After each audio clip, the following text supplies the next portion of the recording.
If men are more physically aggressive because of their Y chromosome, essentially more physically aggressive than women, that doesn't mean that they always will be.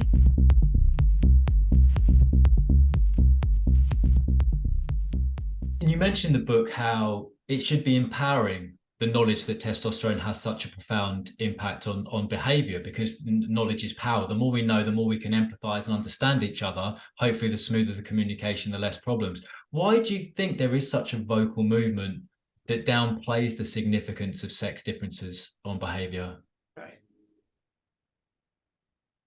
So you're right that there is a strong resistance to the kinds of explanations that I wrote about in my book and that I'm giving you right now. I think there's some good reasons for that resistance. And I can understand why people who are very concerned about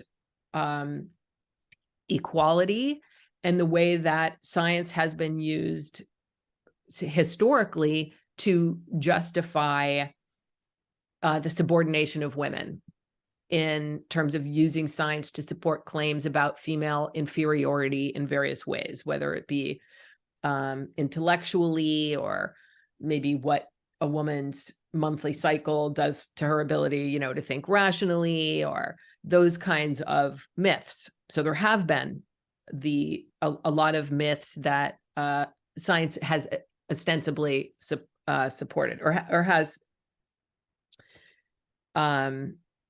been used to kind of justify subordination. So I think those are good reasons, and we have to be alert to that happening today. The way to be alert is to do really good science and clear communication about science and what it means, what the implications of our discoveries and our knowledge about the world are. So there is no discovery that I could make about the world which would justify outright discrimination or unfair treatment of anyone in any particular group.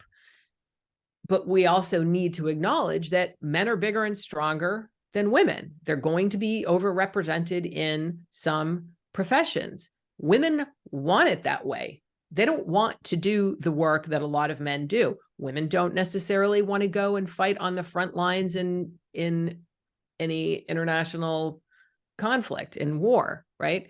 These are things that men typically do. And then there are also cognitive and other psychological differences that might mean that men are overrepresented even in some professions, or underrepresented in some professions that are lucrative, for instance, and women are overrepresented in the helping professions. There may be a biological contribution along with social and economic contributions to those differences. But the point is, if we understand the implications of how biological influences work on population-based differences in these patterns we're talking about, this doesn't mean anything about any particular individual. And that's what we need to be clear about, that there's a huge amount of variation. Culture matters. And also whatever is natural is not necessarily right or just. Those are things we have to be very explicit about. And we as a society can take that information and decide what we want to do with it. It doesn't dictate anything on its own. So people who popularize the view that testosterone is so important and so influential on behavior commonly open themselves up, especially on social media, to attacks for saying they're promoting violence, aggression, rape.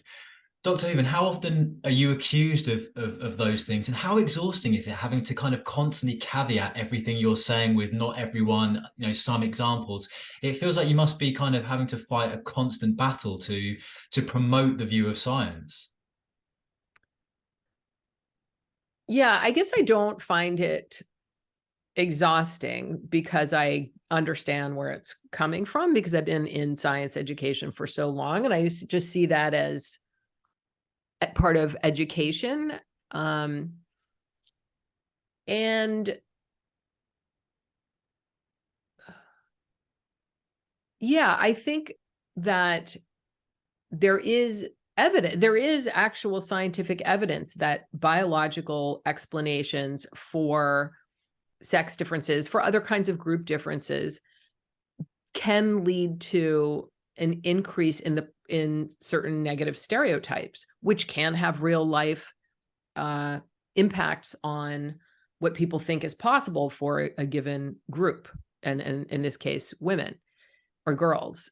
So given that reality, you can understand why people want to play up social explanations and downplay biological explanations, because it seems like, well, there's something we can do about the social environment. But what people are failing to understand is that, well, even if males are biologically, because of biological differences, more physically aggressive, than if men are more physically aggressive because of their Y chromosome, essentially more physically aggressive than women, that doesn't mean that they always will be. It means that we use culture to do what we can to promote like a positive masculinity and reduce violence. But we have to know what's going on first. So